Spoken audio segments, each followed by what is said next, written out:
Greetings and welcome. This is the Cancer Interviews podcast, and I'm your host, Bruce Morton. Our guest on this episode survived stage 2 pancreatic cancer. Not an easy thing to do, but to get to survivorship, she had to go through a lengthy, multi-step process. She is Noelle Gatlin of Riverton, Utah, and this is her story. Noelle, welcome to Cancer Interviews.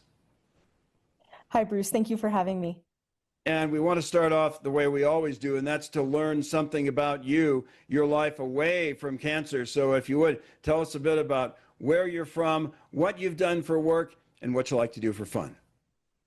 All right. Well, originally, I'm from the Long Beach, California area. I grew up that way, and my family and I moved to Utah about 10 years ago. I'm a special education teacher, and for fun, I like to go on walks, spend time with my family, and I play bass guitar.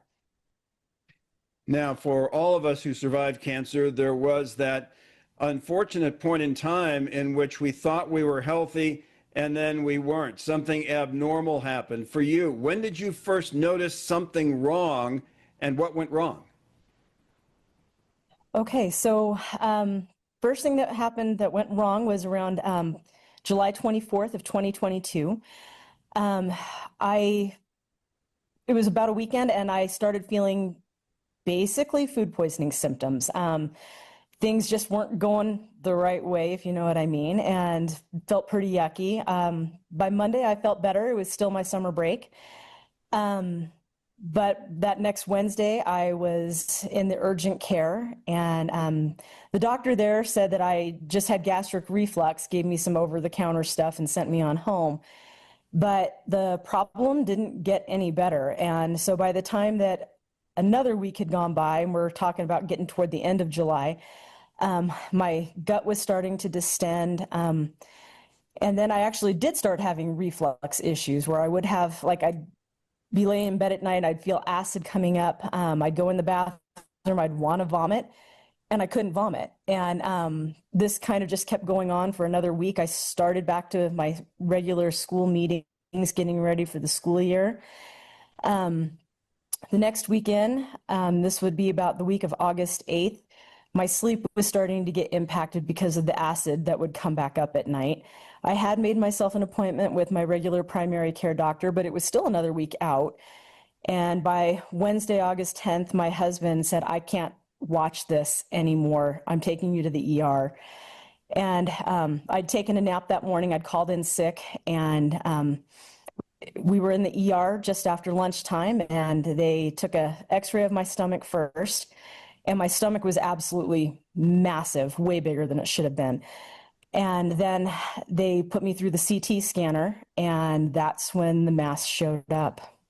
So, by the way, we're confident you'll be able to learn some tips and tools from Noelle to help you through your personal cancer journey. But first, we'd like to ask you to please give us a like, leave a comment or review below, and share Noelle's story with your friends. Kindly click on the subscribe button below and click on the bell icon. That way you'll be notified the next time we post an interview. And we want to remind you that on Cancer Interviews, we are not distributors of medical advice. If you seek medical advice, please contact a licensed healthcare professional.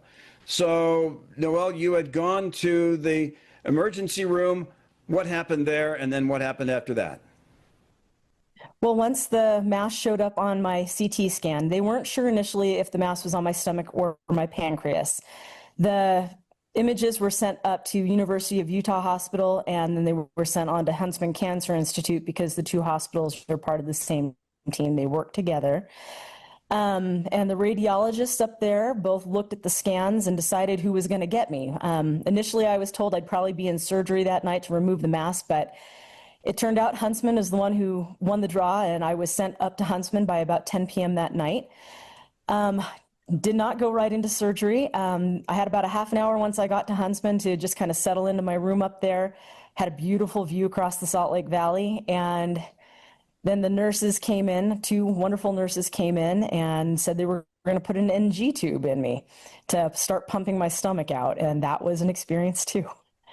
So. And the NG tube, for viewers and listeners who don't know, yes. Just what is that and how does it work? Yes, I should explain that. An NG tube is short for nasogastric tube. This goes up your nose and down your throat, into your esophagus, and then eventually into your stomach. I've had a Whipple procedure. That was probably the biggest procedure I had with my cancer journey, but I'd say the nasogastric or NG tube was by far the most unpleasant. Basically, it takes two of them. One kind of holds you, one hands you a cup of water because they need you to sip water to keep your epiglottis open so they go down the right tube, not into your lungs instead. And the other one, and then you're handed a bucket, and it's unpleasant, to say the least. As they're running that tube up your nose, down your throat, it causes you to vomit. And I did not know a woman my size. I'm not a very tall lady, not very huge. And boy, I vomited a lot. I filled a bucket. So kind of gross, but it is what happened. And after that, they're like, try and get some sleep. I'm like, okay. So they left me to it for the night, except for the 4 a.m. vitals check you always get in a hospital, but they left me to it for the night. And what led to your diagnosis? Well, the next day they ran me through the CT scanner again up at Huntsman, confirming the mass. It looked up there like it was on my pancreas. Waited all day to get into endoscopy, but I didn't make it in until the morning of August 12th, and that was Friday, August 12th of 2022. And I had the first endoscopy of the morning. They had it over at University of Utah Hospital. And when I came around from that procedure, the doctor, the gastroenterologist who had done the procedure, was there waiting as I woke up. And he was the one who told me that I had pancreatic cancer. So. Well, we all know that is never a good day, so it's not a question of whether it was a historic and singular sort of day, but we all handle our diagnoses a little bit differently. What was your reaction to your diagnosis? When he said it, really the first thing out of my mouth was, well, that's a total bummer.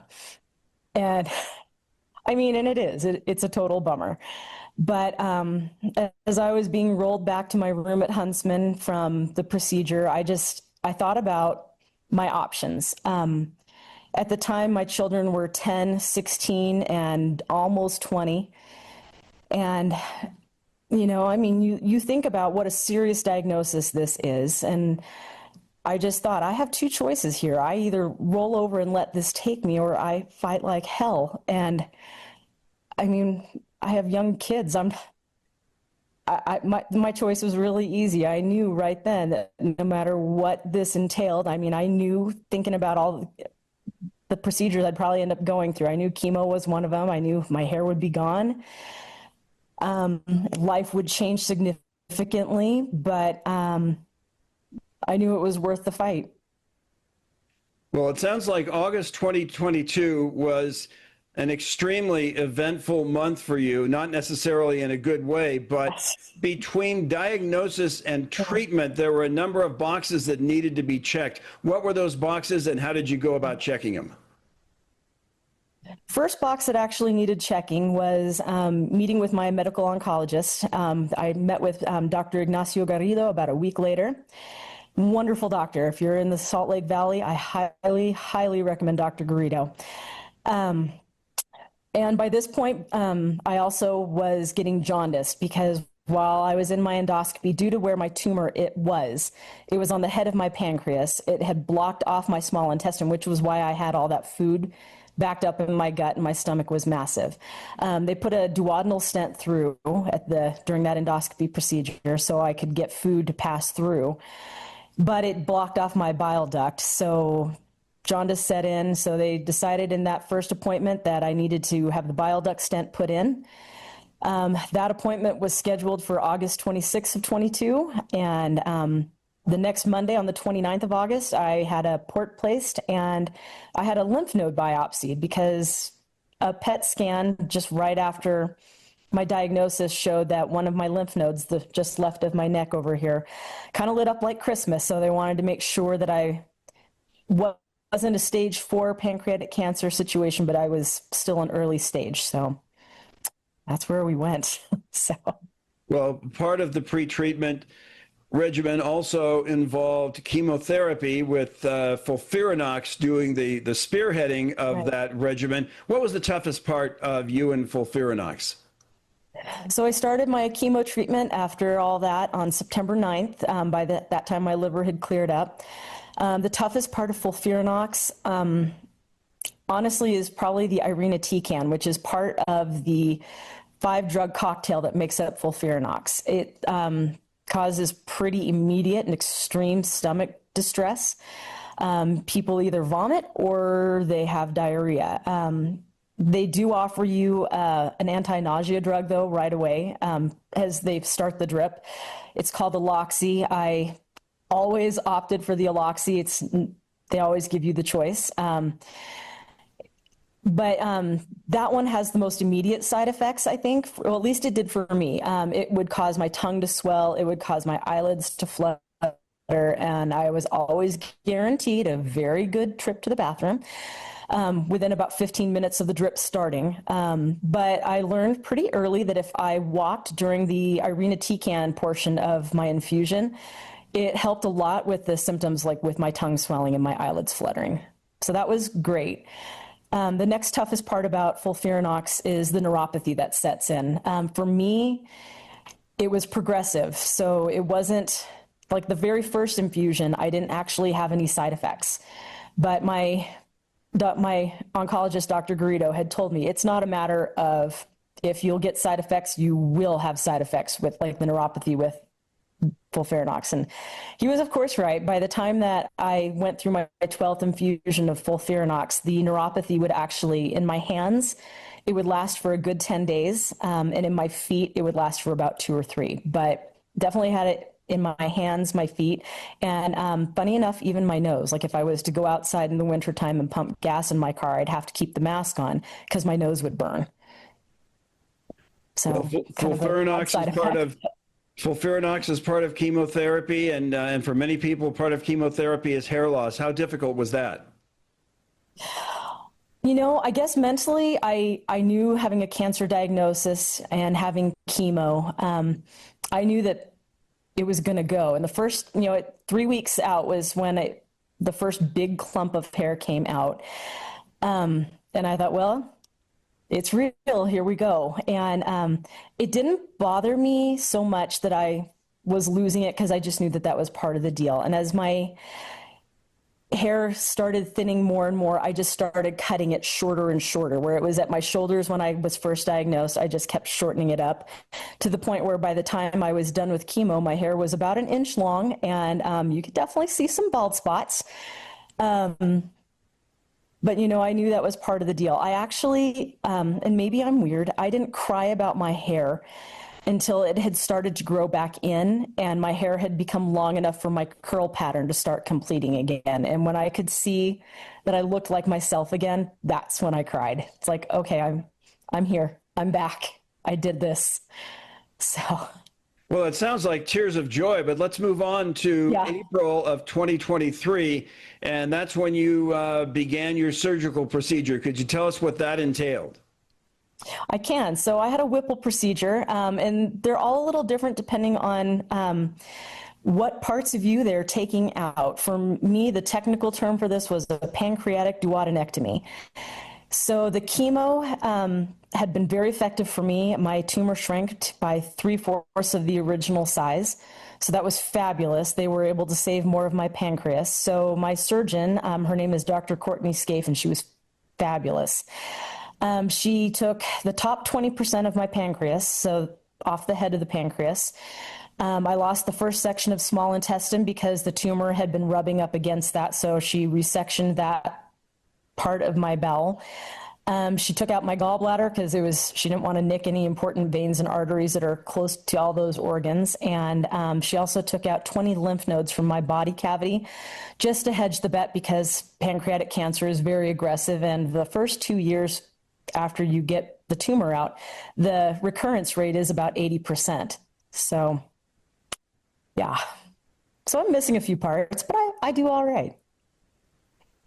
But let's talk about those first 2 years. What was life like in those first 2 years after the procedure? I actually think I'm extremely fortunate. One of the things that I think helped tremendously before I got cancer was I was already in pretty decent shape. I'd walk 3 miles a day. My oncology team encouraged me during my treatment to keep up with exercise as often as I felt able. By December of 2022, my pre-op team, because I'd already met with them, even though I was still 4 months from surgery, they said, "Hey, can you go from 3 miles a day to 4?" I said, "Sure, I think I can do that in the next few months." And I was able to do that. And it helps tremendously when you get up and you get walking and moving as soon as you can. And by doing that after my surgery, I think that saved me a lot of discomfort and grief. I know it's not the same thing for everybody, but my life essentially, with the exception of having to be a little more careful about the oils I eat, essentially my life went back to normal. I was teaching school again 5 weeks post-op. I haven't stopped since. And I actually, this summer, I bumped up, I wanted to do a 10K. And just last week, I managed to walk my first 10K. So I'm actually in better shape now than I was before I got cancer. And honestly, I think it's because I got cancer that I take better care of myself. That's outstanding. That's outstanding that you survived. It's outstanding that you are better now in many ways physically than you were before your diagnosis. Now, I'm sure, Noelle, that you got plenty of support from your husband and from your kids, but an external source of support for you could have been the Pancreatic Cancer Action Network. Could you tell us about Pancan, what it has done for you, and what it can do for others? Absolutely. I'd be very happy to. So while I was sitting in my hospital bed there in August of 22 with my diagnosis, just kind of turning all that over in my head, my mom and dad were with me in that hospital room. My mom Googled, how do I help someone survive pancreatic cancer? I Googled, how do I survive pancreatic cancer? And we both got Pancan and started reading survivor stories on their website. For me, that was a kind of like a go ahead, like, oh yeah, we are rolling with this. This is going to happen. And it gave me a lot of courage to start my fight. And they also have wonderful patient services available to anyone. They're available to the patient. They're available to caregivers. It's just a number you call. You get a case manager, and they're fabulous. My case manager was Erin Romy. She is one of my dear friends still. And I mean, it's been almost 3 years. And absolutely love Erin. And she just was so helpful and encouraging with everything. And so I started my volunteer journey actually before I even had my Whipple. Just basic support, really. I knew what I wanted to do when I was out. And so I'm the mission chair for the Utah affiliate of Pancan. And I will talk to anyone and everyone about that. I help with fundraising here in Utah. I will lobby with our Congress people here in Utah. I met with Senator Curtis's team and Representative Owen's team just this summer to talk about continuing research money for pancreatic cancer, really all cancers, because, all of our funding was cut, but especially pancreatic. It's the thing that's the most deadly about this cancer is that it sneaks up on people. The symptoms aren't obvious. I mean, the only symptom I had before my bowels were basically cut off was that my skin was itchy on my belly. And I mean, I live in a really dry place. Of course, I feel like my skin's going to be itchy and dry. It's Utah. But that's the only obvious symptom I had before everything went really far south. And for a lot of people with pancreatic cancer, that's the case. But Pancan has a lot of information about what the symptoms are. Should you get checked? If you have a family history, if you have certain genes, they're really great with the information, spreading it. Another thing that Pancan does that I don't think a lot of people know about, but I think this is absolutely wonderful, is if patients can't afford their treatment, they help with financing that. Because, I mean, you and I both know cancer and surviving is not a cheap procedure. I mean, even going in for regular CT scans, it's expensive. It adds up. And so Pancan does help patients afford those services that they need to survive.